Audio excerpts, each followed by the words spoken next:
Good morning students. संधि में आपणे गया लेक्चर में व्यंजन संधिना 7 नियमों सीख्या था। आज आपणे नियम 8 तरफ आगळ वधीशुं। तो जोईए नियम 8 शुं कहे छे। पदना छेड़े क व्यंजन होय એટલે છેડા પરની વાત છે કે પદના છેડે ક વ્યંજન હોય અને ત્યારબાદ કોઈ પણ વ્યંજન કે સ્વર આવે ત્યારે ક વ્યંજનનો ગ વ્યંજન મુકાય છે। એટલે કે પદના છેડા પર જો ક વ્યંજન હોય અને એના પછી ત્યારબાદ કોઈ પણ વ્યંજન કે સ્વર આવે તો અહીંયા સ્વર છે ત્યારે ક વ્યંજનનો ગ વ્યંજન બને છે। એટલે કે ક નો ગ વ્યંજન મુકાય છે। તો દીક વત્તા અંબર બરાબર દિગંબર ગ થઈ ગયો ને, અહીંયા ક નો થઈ જાય ગ। વાક વત્તા બાણ વાગબાણ, વાક વત્તા યુદ્ધ વાગયુદ્ધ એટલે વાતોનું યુદ્ધ છે, વિચારોનું। વાક વત્તા વિલાસ બરાબર વાગી વિલાસ, દીક વત્તા ગજ બરાબર દિગ્ગજ। તો આ રીતે અહીં કે ભાઈ પદના છેડે જો ક વ્યંજન આવે છે અને ત્યારબાદ કોઈ પણ વ્યંજન હોય કે સ્વર હોય તો ક વ્યંજનનો જે ક છે વ્યંજનો ગ બની જાય છે। હવે આપણે નિયમ 9 તરફ આગળ વધીએ।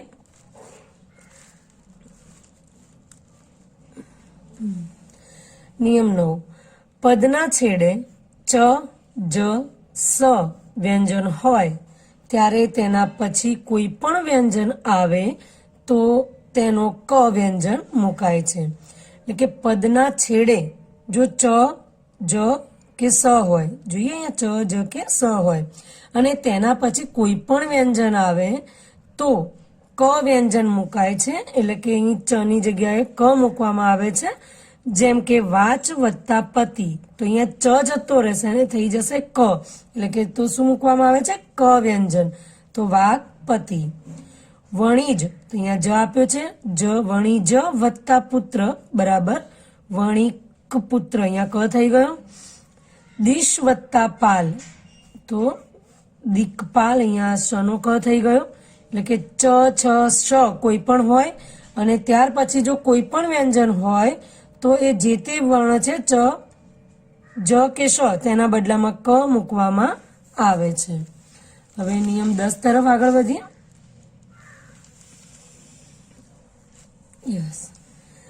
પદના છેડે ર વ્યંજન પછી કોઈ પણ વ્યંજન આવે તો ર વ્યંજનનો રેપ થઈ જાય છે। એટલે કે પદના છેડે જો ર વ્યંજન હોય અને એના પછી જો કોઈ પણ વ્યંજન આવે છે તો જે ર મૂકેલો છે ર વર્ણ છે એની જગ્યાએ આપણે રેફ કરવો પડે છે, રેફ મુકાય છે। તો જોઈએ પુનર વત્તા જન્મ, તો પુનર્જન્મ એટલે ર નીકળી ગયો અને જના પર શું થઈ ગયું રેફ થઈ ગયો, પુનર્જન્મ, તો પુનર્જન્મ। ધનુર્બાણ, ધનુર્બાણ, તો અહીંયા ર નીકળી જાય છે અને અહીંયા રેફ લગાવી દેવામાં આવે છે। અંતરદ્વાર, અંતરદ્વાર, અંતર વત્તા યામી બરાબર અંતર્યામી। તો આ રીતે કે ભાઈ ર વ્યંજનના પછી જો કોઈ વ્યંજન આવે છે તો એ ર વ્યંજનનો રેફ થઈ જાય છે। હવે જોઈએ નિયમ 11। હવે નિયમ 11 ને એમાં તમારે થોડું વિશેષ ધ્યાન આપવાનું છે। જોઈએ કોઈ પણ વર્ગના પ્રથમ વ્યંજન પછી અનુનાસિક વ્યંજન આવે તો તે વ્યંજનના બદલે વર્ગનો અનુનાસિક વ્યંજન મુકાય। ફરીથી જોઈએ કોઈ પણ વ્યંજનના પ્રથમ વ્યંજન કોઈ પણ વર્ગના પ્રથમ વ્યંજન પછી અનુનાસિક વ્યંજન આવે તો તે વ્યંજનના બદલે તે વર્ગનો અનુનાસિક વ્યંજન મુકાય। હવે અહીંયા તમને પ્રશ્ન થાય કે તે વર્ગનો, જો કે આપણે અગાઉ પણ શીખ્યા કે ભાઈ ત વ્યંજન ત વર્ગમાં કયા કયા વ્યંજન આવે તો ભાઈ ત થ દ ધ, તો આવી રીતે આપણે અગાઉ 1-2 વિશે માહિતી લીધી છે। આપણે અત્યારે સંપૂર્ણ માહિતી લઈએ પછી જ આગળ વધીશું એ નિયમમાં। હવે પહેલા જોઈએ કે અનુનાસિક વ્યંજન મુકાય, તો સૌથી પહેલા આપણે અનુનાસિક વ્યંજન કયા છે જોઈ લઈએ। તો ડ જ આય હા, પેલા જે કહેવાય ને કે અર્ધ વર્ણ છે અને અણ ન મ, તો આ જે 5 છે એ અનુનાસિક વ્યંજનો છે। હવે એમ વિચારીએ કે વર્ગની વાત કરીએ તો કયા વર્ગમાં કયા વ્યંજનો આવે અને એમનો અનુનાસિક વર્ણ કયો છે, અનુનાસિક વ્યંજન કયો છે તે જોઈએ. તો ભાઈ ક વર્ગ, તો ક વર્ગ તો આપણે એનો એક પ્રકાર પણ છે, કંઠવ્યચ ધ્વનિ છે, એટલે કે કંઠમાંથી ઉત્પન્ન થતો ધ્વનિ છે. ઉચ્ચારણ અલગ અલગ આપણા ઉચ્ચારણ સ્થાન હોય છે, અલગ અલગ સ્થાનેથી અલગ અલગ વર્ણો ઉચ્ચારાતા હોય છે. તો ક વર્ગમાં કયા આવે છે? ક, ખ, ગ, ઘ, અને એનો અનુનાસિક વ્યંજન છે ડ. એ જ રીતે ચ, તો એ કયો છે પ્રકાર એનો કે કયા ઉચ્ચારણ સ્થાનેથી બોલાય છે? ભાઈ તાલવ, એ તાળવાના ના ઉપયોગથી બોલાય છે. તો જે ચ, છ, જ, જ, અને અહીંયા છે જ. હવે છે ટ, તો એ મૂર્ધન્ય છે. આ એક તાળવાનો જે આપણા મુખના અંદરનો જે ભાગ છે એની વાત છે, જે ઉપરના ભાગથી ટચ થઈને બોલાય છે. આપણે ટ, ઠ, ડ, ઢ બોલીએ છીએ, આપણે જોયું કે મુખના આગળના ભાગે આપણી જીભને સ્પર્શ થાય છે. તો ટ વર્ગના વ્યંજનો છે ટ, ઠ, ડ, ઢ, અને એનું અનુનાસિક વ્યંજન છે અણ. પછી ત, તો એ દંત્ય વ્યંજન છે, કારણ કે તમે જુઓ તો એ જીભનો દાંત સાથેનો સ્પર્શ થાય છે.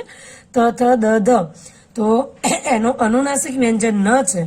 હવે પ ની વાત કરીએ તો ઓષ્ઠવ વ્યંજન છે, ઓષ્ઠવ વ્યંજનો છે એ પ, એના જે સ્પર્શ વ્યંજનો જે છે એના વર્ગના વ્યંજન પ, ફ, બ, ભ, એનું ઉચ્ચારણ કરતી વખતે હોઠનો ઉપયોગ થાય છે, એટલે કે ઓષ્ઠવ એનું ઉચ્ચારણ સ્થાન છે અને એનું અનુનાસિક વ્યંજન છે મ.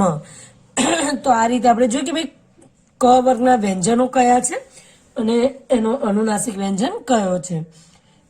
ત્યારબાદ જોઈએ કે ચ ના કયા છે? ટ, ટ વર્ગના વ્યંજનો કયા છે? તના અને પના. હવે જોઈએ કે આ સંધિ એમાં આ નિયમ કેવી રીતે લાગુ પડે છે. તો જોઈએ જગત વત્તા નાથ, તો થઈ ગયું જગન્નાથ. હવે આપણે એમ જોઈએ કે આ કઈ રીતે બન્યું? જગત વત્તા નાથ, તો ત નું શું થયું છે? ત લોપ થઈ ગયો છે. જોઈએ કોઈ પણ વર્ગના પ્રથમ વ્યંજન કોઈ પણ વર્ગના પ્રથમ વ્યંજન પછી અનુનાસિક વ્યંજન આવે, એટલે કે કોઈ પણ વર્ગનું પ્રથમ વ્યંજન હોય, બરાબર, એટલે કે આ પ્રથમ વ્યંજન છે, આ વર્ગનું કોઈ પણ વર્ગનું પ્રથમ વ્યંજન હોય, એટલે આ ત વર્ગનું પ્રથમ વ્યંજન છે ત, તેના વ્યંજન આવે તો તે વ્યંજનના બદલે તે વર્ગનું અનુનાસિક વ્યંજન મુકાય, તો તેના બદલે તે વર્ગનું અનુનાસિક વ્યંજન મૂકવાનું છે. હવે જગત વત્તા નાથ બરાબર જગન્નાથ થયું, તો કે ભાઈ કેવી રીતે? તો જગત એટલે ત વર્ગનો એ પ્રથમ વ્યંજન છે ત, અને ત વર્ગનો અનુનાસિક વ્યંજન કયો? તો કે ભાઈ ન. તો એ જ રીતે જગત વત્તા નાથ, તો ત નીકળી જશે અને તે જ વર્ગનું અનુનાસિક વ્યંજન મુકાય, એટલે કે ન મૂકવામાં આવે છે. ફરીથી જોઈએ એનું જ એક્ઝામ્પલ કે કોઈ પણ વર્ગના વ્યંજન, કોઈ પણ વર્ગનો પ્રથમ વ્યંજન, તો ત વર્ગનો પ્રથમ વ્યંજન કયો છે? ત, બરાબર. તો ત વર્ગનો પ્રથમ વ્યંજન ત છે, અહીંયા ત આવ્યો છે. ત્યારબાદ શું છે? તો તે વ્યંજનના બદલે તે વર્ગનું અનુનાસિક વ્યંજન મૂકો, તો અહીં ત નીકળી જાય છે અને ત વર્ગનું અનુનાસિક વ્યંજન કયું? તો ન, તો ત ના બદલામાં આવશે ન, તો જગન્નાથ. સત વત્તા મુખ બરાબર સન્મુખ, તો ત નો વ્યંજન અનુનાસિક વ્યંજન કયો છે? ન, તો સન્મુખ. ઉત વત્તા નતિ, તો ઉન્નતિ. હવે આપણને આ ત વિશે જોયું, હવે એમ થાય કે અધર એક્ઝામ્પલ જોઈ લઈએ. તો દીક વત્તા મૂઢ, તો અહીંયા દીક, તો ક છે, ક વર્ગનો અનુનાસિક વ્યંજન કયો છે? ડ, તો દીક મૂઢ, તો મૂઢ, દીક મૂઢ, એટલે ક નીકળી જાય છે અને અહીંયા અનુનાસિક વ્યંજન આવી જાય છે, તો દી મૂઢ. તો આ રીતે તમારે ખાસ કરીને આ નિયમ યાદ રાખવાના છે કે કયા વર્ગમાં કયા વ્યંજનો આવે છે, એના અનુનાસિક વ્યંજનો કયા છે, તો થોડું ઝડપથી યાદ રહેશે. ઘણીવાર તો સંધિ આપણને નિયમ અનુસાર ન કરીએ તો આવડતી તો હોય છે, પણ ક્યાંક એવા શબ્દો મૂકી દે તો કદાચ આપણો જવાબ ખોટો પડી શકે છે. એટલે નિયમ પ્રમાણે આગળ વધીએ તો વધુ સારું છે. ચલો હવે જોઈએ નિયમ 12. હ વ્યંજનની પહેલા અનુનાસિક સિવાયનો ક થી મ વ્યંજન સુધીનો કોઈ પણ વ્યંજન આવે તો હ વ્યંજનના બદલે પહેલા આવેલો વ્યંજન જે વર્ગનો હોય તે વર્ગનો ચોથો વ્યંજન મુકાય. હવે સમજીએ કે હ વ્યંજનની પહેલા અનુનાસિક સિવાયનું, અહીંયા જો હ વ્યંજન આપેલો છે એના પહેલાની વાત છે કે અનુનાસિક સિવાયનો, એટલે કે અનુનાસિક વ્યંજન નહીં આવે એના સિવાયનો કથી મ વ્યંજન, કથી મ વ્યંજન સુધીનો કોઈ પણ વ્યંજન, આપણે કક્કાના અંદર કથી મ સુધી જે કંઈ બી વ્યંજન આવે છે તેમાંનું કોઈ પણ વ્યંજન આવે તો હના બદલે પહેલા આવેલો વ્યંજન જે વર્ગનો હોય તે વર્ગનો ચોથો વ્યંજન મુકાય. હવે જોઈએ ઉત વત્તા હાર, તો અહીંયા શું થઈ ગયું? ઉદ્ધાર. હવે સમજીએ કે હ વ્યંજનની પહેલા શું આવ્યું છે? ત આવ્યો છે. આ ત એ શું છે? કોઈ પણ અનુનાસિક નથી. શું લખ્યું છે? અનુનાસિક સિવાયનો. તો હના પહેલા ત આવ્યો છે, ત એ અનુનાસિક નથી. તો હના બદલે આપણે શું મૂકવાનું છે કે પહેલા વ્યંજનનો જે વર્ગનો, પહેલો વ્યંજન જે વર્ગનો હોય, એટલે કે હના પહેલાનો વ્યંજન જે વર્ગનો હોય તેનો ચોથો વ્યંજન મૂકવો. તો આપણે તનો ચોથો વ્યંજન કયો છે? ત વર્ગનો ચોથો વ્યંજન આપણે જોઈએ ત થ દ ધ. ઓકે, તો ત થ દ ધ, તો એનો ચોથો વ્યંજન કયો આવ્યો? ધ. તો ઉત વત્તા હાર બરાબર ઉદ્ધાર થઈ જશે, કારણ કે એનો ચોથો વ્યંજન ધ આવે છે. એટલે કે હના પહેલા અનુનાસિક સિવાયનો, કારણ કે ત એ અનુનાસિક છે નહીં, તો અનુનાસિક સિવાયનો કોઈ પણ વ્યંજન હોય એને પણ કયો? કથી મ સુધીનું, કક્કામાં આવતા કથી મ સુધીનો કોઈ પણ વ્યંજન હોય ત્યારે હના બદલે આપણે શું મૂકવાનું છે કે જે તે વર્ગનો ચોથો વ્યંજન મૂકવાનું છે. તો તના બદલે તનો વર્ગનો ચોથો વ્યંજન એટલે કે ધ આપણે મૂકવાનો છે. તો ઉત વત્તા હાર બરાબર ઉદ્ધાર. એ જ રીતે જોઈએ પદ વત્તા હતી, તો અહીંયા શું થઈ જશે? પદ્ધતિ. ફરીથી જોઈએ કે પદ વત્તા હતી એટલે અહીંયા પદ, તો એ કયો છે વ્યંજન? દ, તો એ ત વર્ગનો વ્યંજન છે અને ત વર્ગનો ચોથો વ્યંજન છે ધ. તો અહીંયા પદ વત્તા હતી બરાબર પદ્ધતિ. એ જ રીતે ઉત વત્તા હત બરાબર ઉદ્ધત. તો આ નિયમ 12 છે. હવે નિયમ 13 તરફ આગળ વધીશું. યસ, હવે નિયમ 13માં પણ તમારે થોડી વિશેષ માહિતી લેવાની છે. એમાં ઘોષ વ્યંજન અને અઘોષ વ્યંજન વિશે થોડી જાણકારી લેવી પડશે તો જ આગળ આવડશે.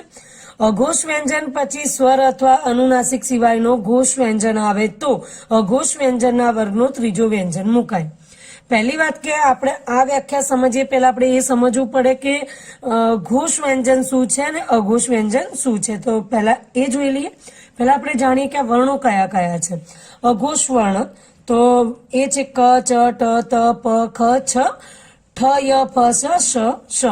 હવે ઘોષ વ્યંજનની વાત કરીએ તો ગ, જ, ડ, ધ, ઘ, જ, ઢ, ધ, ભ, ડ, ઝ, ણ, ન, મ, ય, ર, લ, વ, હ.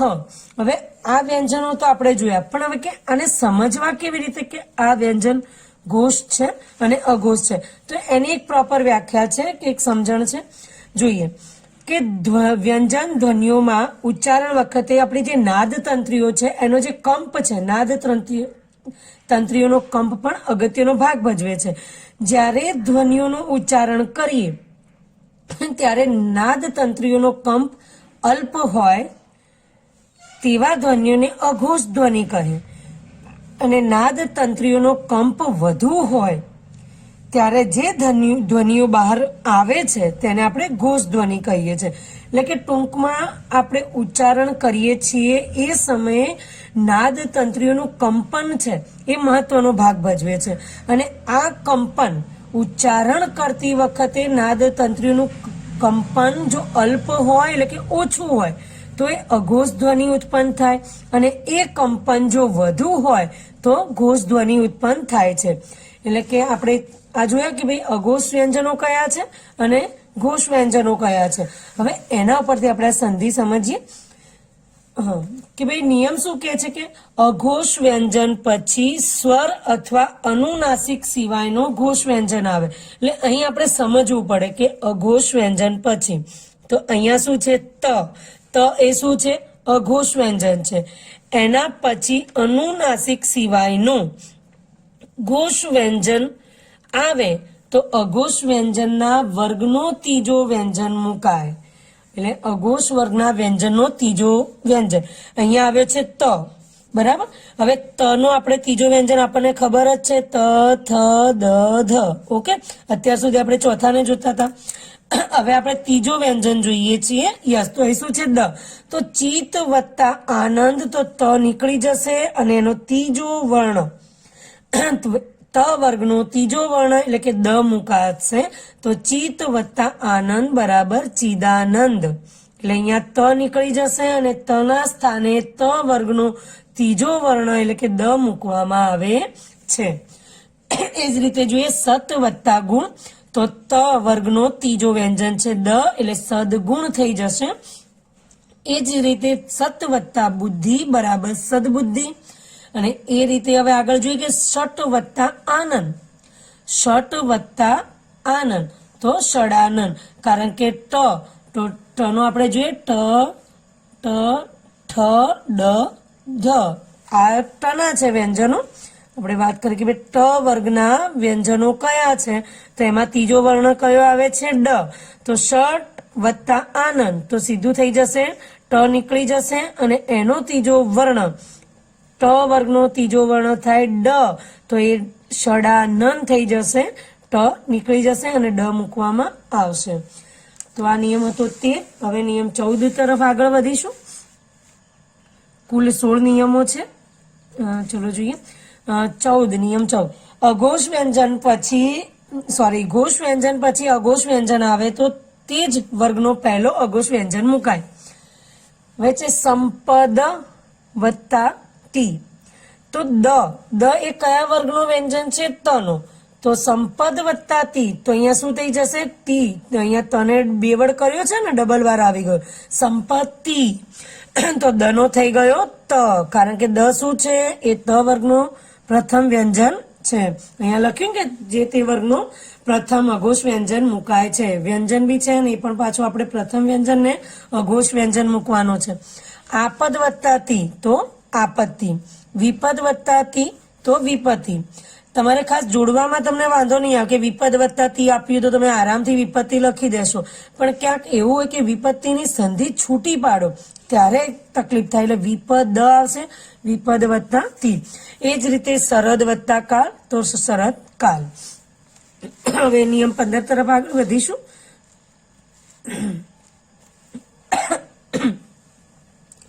શબ્દના છેડે સ કે ર વ્યંજન આવે અને તેના પછી અઘોષ વ્યંજન આવે તો શ કે ર વ્યંજનના બદલે વિસર્ગ મુકાય. અહીં છે કે જો શબ્દના છેડે શ કે ર આવે છે તો તેના પછી કોઈ પણ અઘોષ વ્યંજન હોય, દેખો આ બધા અઘોષ છે, પ, ક અને એટલે ક અને ક હોય કે કા હોય, મૂળ ક છે એટલે કે પ અને ક. તો સ કે ર વ્યંજનના પછી અઘોષ વ્યંજન આવે છે તો શ કે ર વ્યંજનના બદલે શું મૂકવાનું છે? વિસર્ગ મૂકવાનું છે. વિસર્ગ નું આ ચિહ્ન છે. તો અધસ વત્તા પતન તો અધઃ પતન. અહીંયા વિસર્ગ આવી ગયો, સ હોય કે ર હોય નીકળી જશે. અંતશ વત્તા કરણ અંતઃકરણ. પ્રાતર વત્તા કાલ પ્રાતઃકાલ. અને પુનર્વત્તા કથન પુનર્કથન. બહુ સરળ છે. તમારે ખાલી નિયમ 13 અને નિયમ 11 એમાં થોડું વિશેષ ધ્યાન આપવાનું છે, કારણ કે એમાં ઘોષ વ્યંજન ને અઘોષ વ્યંજન સમજવાનું છે અને અનુનાસિક ને જે તે વર્ગના વ્યંજનો વિશે માટે ને એકવાર શીખી જશો તો દરેક ગ્રામરના ઘણા બધા ટોપિકમાં કામ લાગે એમ છે. હવે જોઈએ લાસ્ટ નિયમ 16. હસ્વ સ્વર પછી 6 વ્યંજન આવે તો તેની જગ્યાએ 6 વ્યંજનનો જોડાક્ષર મૂકવાનો છે. ચ અને છ નો જોડાક્ષર મૂકવાનો છે. હસ્વ સ્વર પછી 6 વ્યંજન આવે છે તો તેની જગ્યાએ 6 એટલે કે ચ અને છ નો જોડાક્ષર તમારે મૂકવાનો છે. અહીંયા જોઈએ હસ્વ સ્વર, તો આ નાનો છે, હસ્વ છે, દીર્ઘ નથી, એમાં અનુચ્ચાર થાય છે એટલે હસ્વ ગણાય છે, દીર્ઘ નથી. અને એની પછી શું આવ્યો છે? 6 આવ્યો છે, તો શું થઈ જશે? 6 નીકળી જશે તેની જગ્યાએ, એટલે કે 6 ની જગ્યાએ શું આવશે? 6. અંદર ચ નો ઉચ્ચાર થાય છે, જોડાક્ષર છે, તો સ્વ વત્તા છંદ તો સ્વચ્છંદ. અને શિર વત્તા છેદ તો શિરચ્છેદ. તો આ રીતે અહીં વ્યંજન સંધિના નિયમ પૂર્ણ કરીએ છીએ અને નેક્સ્ટ લેક્ચરમાં આપણે વિસર્ગ સંધિના નિયમો જોઈશું અને ત્યારબાદ સંધિનો ટોપિક આપણે પૂર્ણ થશે. તો આજના જે 16 નિયમો છે તમારે નોટબુકમાં સારા અક્ષરે લખવાના છે અને યોગ્ય સમજ મેળવી યોગ્ય રીતે તૈયારી કરવાની છે. હવે નેક્સ્ટ લેક્ચરમાં આપણે જોઈશું વિસર્ગ સંધિ. ત્યાં સુધી રજા લઈએ. Thank you.